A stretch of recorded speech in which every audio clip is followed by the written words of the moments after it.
finally back with some kind of video for you guys. My name is Elle, if you haven't met me before. And I'm Margherita. We thought of a new video idea for you guys, but we thought why not start with a small life update because it's been going intense. We are again doing Together. the same course. So we're now in the end of week 8 doing CBV exactly. and ENS and basic skills at the same time. And even for the next vlog we're also gonna be together doing PE, baby.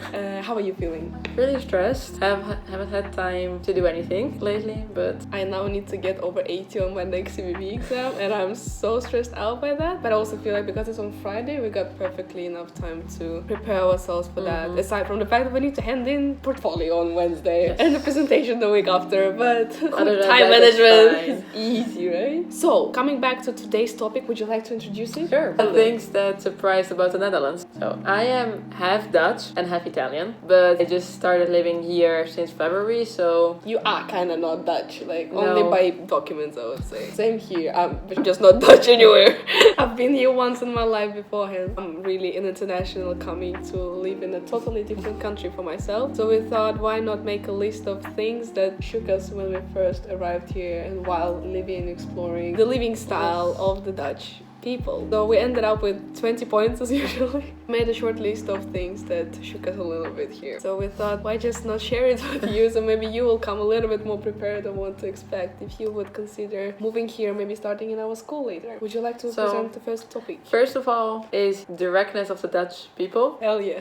You can sense it directly when you come to the airport, I would say. People just talk to you whatever they think. But sometimes it's better, so you know what it is. They don't hide it. Yeah. Yeah, especially in a school like this where we all live together, I feel like we can benefit a lot of just being open about it so we can solve issues right away and not hold anything back. Yes. They're also really good in putting things, as they are. To not be realistic. Like. Yeah, being realistic and speaking what they actually think on something. But actually, I like it that way. I feel like I can sense the other person well and we can solve it directly. So. And sometimes it can be harsh hearing it, but it's good. But I think Like, that you they need to- realize it at the same time too, that Yeah. it was a little bit too much, especially if you know you're talking on English to a foreigner. There's something you just gotta deal with it. Just think about the way that it's there, that their cultural background, that's what they're used to, just speaking it the way it is. So be prepared.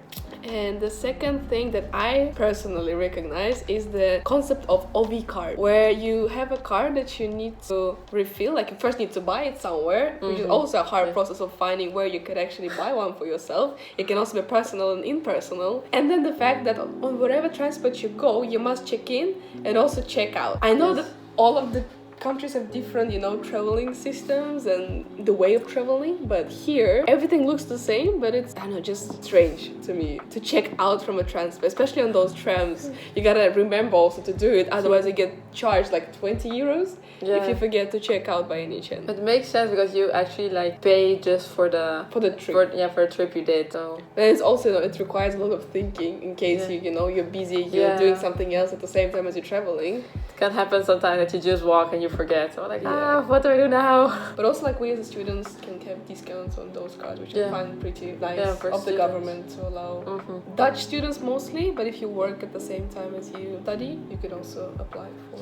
Yeah, because you can have or that you have free OV during the weekdays or free OV during the weekends. Helps a little bit, especially when I'm traveling to work. Yeah. Also, if you live in another city and you're Dutch to visit your family, transportation here is pretty expensive. So third point that we wrote: walking in with shoes on. I genuinely needed to ask like 3 times, like, are you sure? Like, do you really want me to walk in your shoes with the dirt that I just brought from the outside? Especially during, summer, maybe I can understand it. But during like autumn, no. Like the person will need to clean it after me and I just don't understand why not remove shoes. But everybody is so comfortable, just going to the dining table with the shoes on. Yeah. I don't find that normal at all, but... But in Italy it's normal as well. Really? Just to walk with shoes. I haven't been to an Italian household. Maybe I'll experience it later. It's a no-go in my head and I really feel bad doing it. Then the fourth point, I think that shook me is how every Dutch girl has a hair clip. Everybody had this kind of hair clip. They just roll it up quickly and that's the way they would walk. Yeah, but that's how I recognize Dutch people. Another thing that shook me was, first of all, the amount of beers they consume. But because it is so cheap, usually you end up buying the crates, like large crates. With what 24, I think. Yeah. And then what you can do, you can store back the bottles of empty beer and then hand it back to where you bought it and then get some cash back for that. How crazy. Something our students do a lot here. You can see people, walking with those empty bottles to the store back, or they even load the cars. But nice, I mean, it's recycling and stuff, but it's actually really good. That's why it's so cheap too. But like the amount of beer consumed because of that, Lord. Yeah, I feel like it was actually 0.52 local prices. Very low. I think because the entire country is located so centrally, so that it's close by to every alcohol producer in Europe where it's mostly located. So I think the transportation and export fees are so low, so they can sell it for a lower price as well. We don't mind, right? And still talking about alcohol, the alcohol shops, for example, Gal and Gal, how it just sells alcohol, like, it's really strange. Normally, like in Italy, you just buy it at the store. Same in Russia too. And in Sweden, you only have a specific shop that's like one big chain. And that's the only place you can buy alcohol. Legally eligible to sell alcohol. But here you can, open up small chains that you were familiar with. Also, I remember pronouncing Hallen, Gal and Gal from the beginning. But it's basically like smaller shops that sell any type of alcohol you would usually need, from stronger liquors to beers, wines, everything. So many wine shops in Amsterdam and in the country as well. Oh, another thing that shook me is that prostitution was legal. I bet you heard about it before, but because we work in the hospitality industry, accepting the fact that it's normal in this specific country, it's weird, man.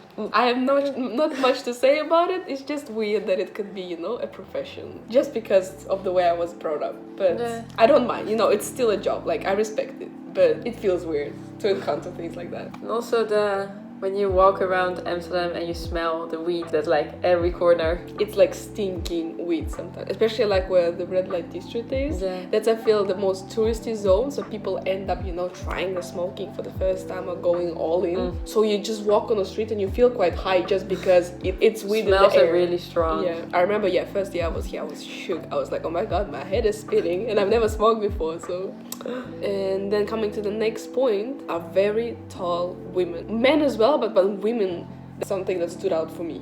Like, we have some very tall students in our school, but it's beautiful and impressive how tall you can be as a nation. How Netherlands is a small country. How, like, in driving 2 hours, you're already out of the country. Yeah. Like, once we were bored, and we're like, okay, let's go to Germany. We drove 2 hours and we arrived at Dusseldorf. Yeah. So... And I remember my first trip to The Hague, which is where our second country campus is located. It took us 2 hours. I was like, is that it? They were like, yeah. I feel like every other country is bigger than this one. Yeah. It's so easy to travel. Like, I have colleagues who live in The Hague and then travel to work in Amsterdam. Only thing that the highways are always there's a lot of traffic during rush hours. Oh, the next point is my point of the nut quality. Like, I've never been that nut addicted in my life, but I feel like the nut production in the Netherlands is so good. And they have also nut shops. That's something I've never seen in my life. With some fresh nuts, with some nice flavors that I've never seen before. It is very unique, I think, and also very high quality of the product. It's really good.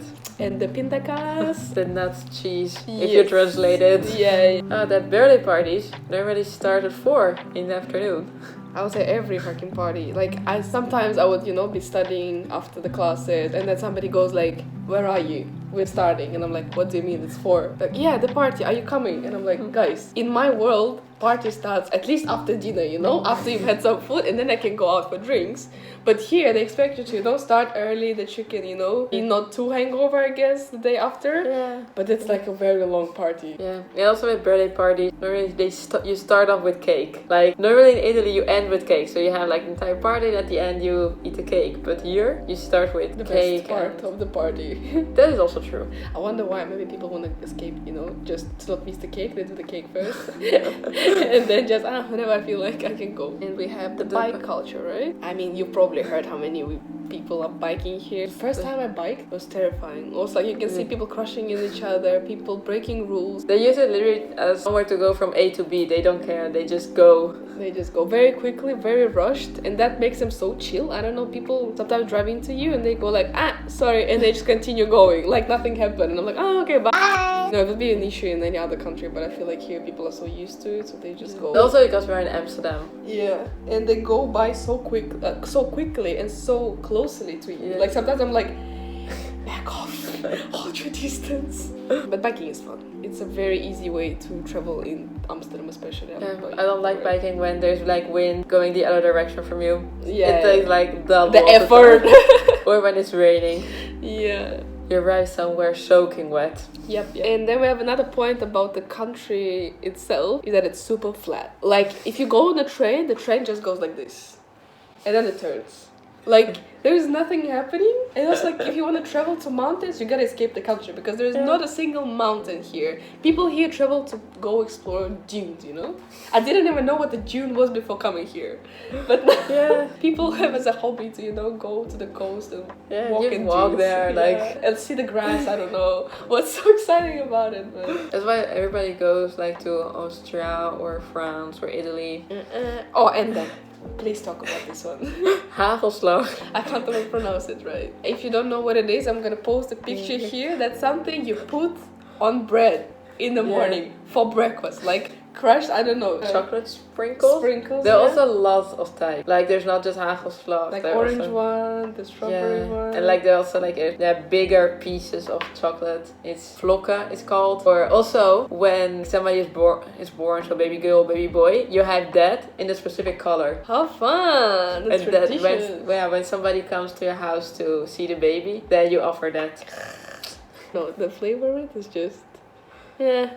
And I'm not a big fan, but I understand. Like, if you like sweet things, definitely something for you with a nice cup of coffee about the work. Oh yeah, how people start working at a really young age. Like for me, it's really strange because in Italy, while you study, like that is your job, like studying. Well, here a lot of people like do studying and working together. Like now at my age, I now started working, and I was like, I didn't have any experience. While I have people way younger than me have way more experience. And sometimes, of course, they prefer them than... I think it could be a little bit, because of the education types that they have. There are always, like, some kind of internship included in that, depending on which level you study. And, so they get quite a lot of it before they even start in the university. So I think that's the main difference. And, point 19, we could both relate to that so badly, is the fact that if you come to a Dutch house, there is always a birthday calendar hanging in the bathroom, like on the door usually.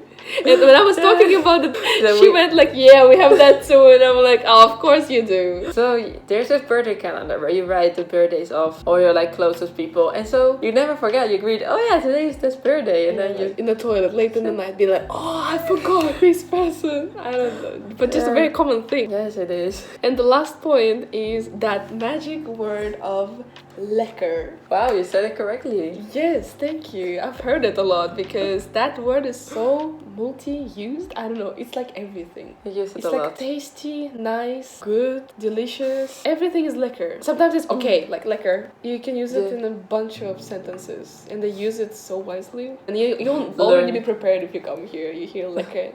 You don't need to reply to that, it's just lekker. You just like nod.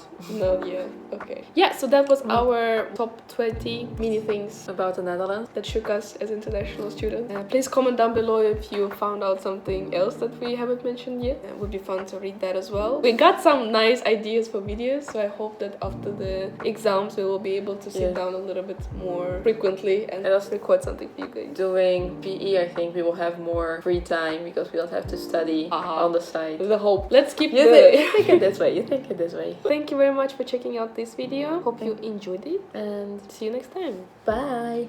Bye.